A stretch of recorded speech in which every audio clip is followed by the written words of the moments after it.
Feeling good. All the money in the world spent on feeling good. Well, the wine old met me on the street. Said, help me on to some sneaking Pete. Please help me, brother, I wish you would. 'Cause I feel so bad and I wanna feel good. Feeling good. All the money in the world spent on feeling good. Welcome to Economics with Dr. Bill. This is a new show. We're going to be talking about economics of California, Oregon, United States, and it's sponsored by the California Lutheran University Center for Economic Research and Forecasting, which does forecasting, economic research, economic consulting, and we run a Master's of Econ program. The purpose of the show is to talk about economics. What are we doing? What's going on? What are the trends? And try to make it both understandable and practical, how you can use economics. So first part of every show, we're going to talk about a little bit of data. And the first data we have here is the total bank charge-offs. Just recently, we got good news on this front. So total bank charge-offs are the amount of loans that banks are charging off, and typically runs $10, $12 billion a quarter. In 2008, December 2008, for the fourth quarter, it went over $40 billion for the first time, and it was big news. And since then, you've heard nothing about that. In the meantime, it climbed to almost $69 billion a quarter. It's since fallen back, but it's still way too high. And what we just saw with the most recent release for the first quarter of this year is that it finally fell below $40 billion again, and it fell actually almost $10 billion last quarter. So this is a good sign, because as long as banks are charging off loans, they're too busy to make loans, and we need loans from banks to small businesses, which create jobs in order for small business to grow. So it's a good sign. It's still too high. We need it to fall down some more, but a real nice movement. Another key indicator we're looking at is household debt share of mortgages, and that's, what is the cost of mortgages for consumers? And it's more important, I think, than revolving credit or car loans, that sort of stuff, because mortgages are foundational for for consumers, and they build all their other financial assets and liabilities around that. What we've been seeing is a decline. It's still way too high, but it is declining. One reason it's not declining as strong as it would is that income has been declining at the same pace that consumers have been paying off their mortgage. But trend is good, still too high. And finally, one other chart for you is the home ownership rate, and this is a little politically touchy. And not everybody should own their own home. We just have to face it. Some people's income is too unstable. Some people are just too unstable. And so not everybody should own their own homes. What's the right number? Who knows? But for the United States, when it's around 64%, it's pretty comfortable. When it gets much above that, we tend to have problems. And it climbed up to about 69% just before the recession started in late 2007. It's been falling back, but it's still pretty high. It's above 60, or it's about 67%, just under. And so again, that needs to fall down. So these data are showing that the recovery is happening slowly. Can't be very vigorous until these things all settle down. So recent jobs data don't surprise us. We've expected relatively slow job growth.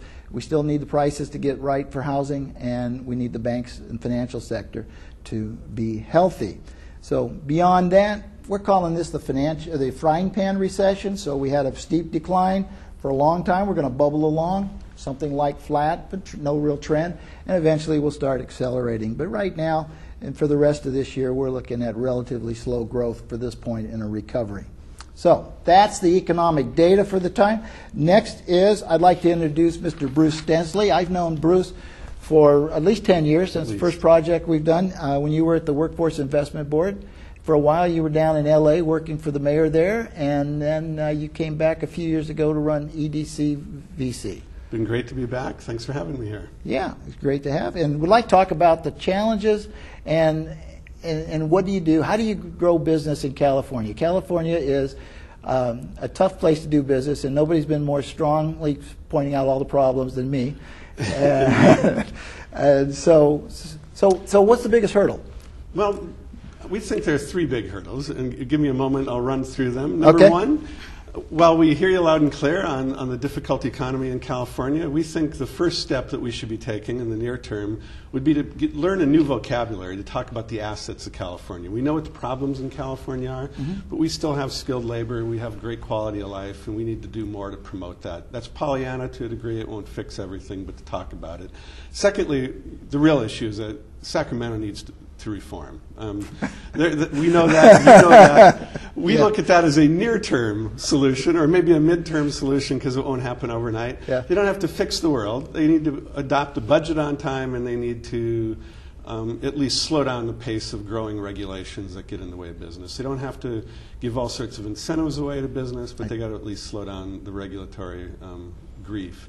And then third, the long-term issue in California, and one that we don't really have the lever to control, but it's to continue to turn around the investment in education in California. The only one advantage that we'll ever have over the long term is skilled workforce, innovation, creativity, and if we're killing the education budget, that's hurtful for us. So those are the big picture issues. What we like to look at on the local level is how can we spur and accelerate the growth of medium to small-sized businesses, which have been the job generators of the greatest source over the last generation. Right. In fact, you just had a publication on small business We just jobs. did. I have it right here, and we'd be happy to share it with anyone that would ask us, and we'll give that information later. But the big impact of small business in Ventura and Santa Barbara counties. So we're looking at this region of the Central Coast, but you identify in that report, actually, that virtually all of the job growth over the last 20 years has been in small businesses. If we're looking at immigrant population contributing to the region, the growth of small point out that's business. net gains in jobs. Net gains, that's right. Because big business may grow a bunch of jobs here, but someplace else they lose them, right? That's right, and the net gains. And the problem, of course, is we've had a net loss in the last 3 years of a good 30,000 jobs around here. But when we've had gains, and when we look at the positive side, it's in the smaller businesses. And it's also looking at new business startups. How do you accelerate entrepreneurship? And that's the tricky piece. But that's sort of creating new economy out of thin air. People have got an idea to start a business. They get it going. They hire new people, and they expand, and they create wealth. And that's the real opportunity. But you can't do that if you're worried about Sacramento creaming you on the backside. Well, there you go. So let's talk about Sacramento a little bit. I thought the governor's original budget proposal was pretty good. And for me to say something nice about a governor in California is a pretty unusual event. And what impressed me about it was, for the first time ever, he recognized the economic situation. In fact, their economic forecast was more dismal than mine, which I have no idea where they got it. And the second thing, it seemed sort of cut spending half of it, postpone tax, another half seems sort of some fairness on that. What do you think the chances are of getting the deal as it stands now? It seems declining at best, although given that the treasurer has said, I believe it's the treasurer or wherever it is in Sacramento, won't pay the legislature if they don't have a budget on the 15th. That's good. They may actually get there.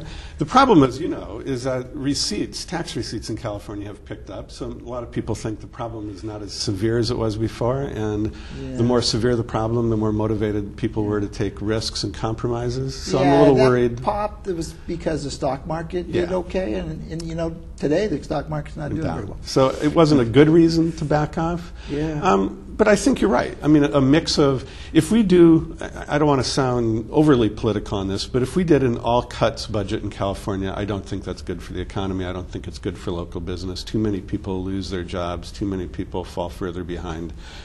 We can't do it with no cuts, but there's got to be a balance, and I think you're right. The governor put that on the table. Hopefully there will be some compromises that come out of a desperate situation, and we're all knocking on wood. At the same time, you can't raise taxes much. One of the nice ideas about this was that it was just keeping taxes that were scheduled to expire rather than actually raise them. Yeah.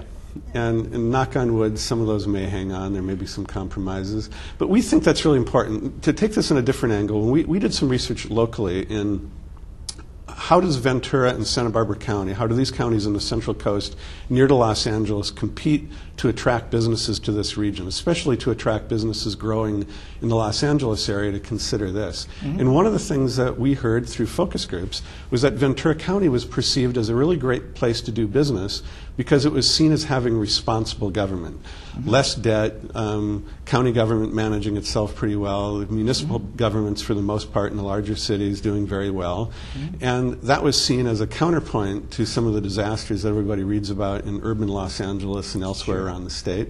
So I assume if that's what's good for this area, I think it's good for the state of California as a whole. If California would communicate through its legislature and governor's office that we know how to balance a budget, we know how to do our business, that at least gives some confidence to the business owners of California that they live in a place that has some leadership to create the environment for their growth as well. Right. And then you mentioned regulation. Is there any particular regulation right now that makes it difficult to develop business in California? It's hard for me to put my finger on a specific piece of it. Mostly it's that it is the uncertain nature of regulation, and I'll speak both locally and then we go to the larger area. When we talk to businesses locally, I'll exaggerate for a case in point for a moment, but they'll generally tell us it's not how much it costs for me to get a permit to build a building in this city in Ventura County. It's that I don't know when I'll ever get the approval to do it, and I don't know when I'm going to get a curveball thrown at me, halfway to home plate. And so everybody's got a story about spending years and thousands of dollars. Yeah. You could manage the regulatory schema in such a way as you just created some certainty in process, and even if you don't like all of those regulations that are imposed on you, that it's managing time is money. Yeah. And local government, how's local government in Ventura County? Local government in Ventura County, I think, stacks up pretty well compared to many of we think of them as, our partner or competitor regions, actually, from outside the state. Obviously, other states have assets in terms of incentives to offer businesses to come, but we think that we've got extraordinary quality of life, skilled workforce, safe communities, to the degree that Ventura County government has made sure that Ventura County is one of the safest places in California to live. And somewhat controversial, but I think less so as the years go by, having distinct green belts, urban boundaries that hold, and not having sprawl so that we don't look like Orange County or the San Fernando Valley. We hear from businesses that are interested in Ventura County that communities with distinct identities and open space between them is an extraordinary asset. The downside of that, of course, is it can drive up the cost of land and development, but it contributes. You didn't give housing prices as a problem for you. We tend not to want to talk about housing prices a whole lot. We're worried, we're worried as anybody is about the cost of living in California. So how do you separate the cost of doing business from the cost of living is a tricky equation. And we know, and this is a part of my Pollyanna story, we know that we will not win on attracting a business to California if the question of cost of living and the cost of doing business is the primary factor. If it's living in a great place that has access to great communities and access to great labor and access to foreign markets and being near to an urban trade center, we can win. But if people are looking for low-cost Henderson, Nevada, we get creamed, and we're not worried about. We just can't get overwrought in trying to compete with that. Coastal California in particular, you get lots of stories about the chief executive wants to live in San Luis Obispo, in North Bay or something like that. Absolutely. And so they move at least the headquarters there, right? That's right. And when you look at Ventura County, we have, while maybe not a whole bunch of Fortune 500 companies, we have Amgen in Camarillo, we have Power One and Semtech, we have Seminis and Haas and Oxnard. You can go through all these different communities. We have some of the most innovative agricultural firms in America with Gill's Onions, Limoneira. These guys are doing crazy innovative things in ways that nobody previously imagined, and we think we can use those as instances of innovation that may attract other businesses that want to be part of that culture. Right. Then you mentioned education. Yeah, let's talk about it. We have kids. We have kids. Yeah, what's worse, the K through 12, or what's happening to higher education? Boy, that's a neck and neck race. they're problematic in two different ways. Number one, what we're doing to higher education, I think over time is just untenable. I mean, we have attracted talent to California because people want to come to our universities. They've been affordable and the highest quality, and then they tend to stay here and offer their talents. And now we're doing very little to bring anybody. We can't get people affordably into these four-year universities or these graduate programs. But the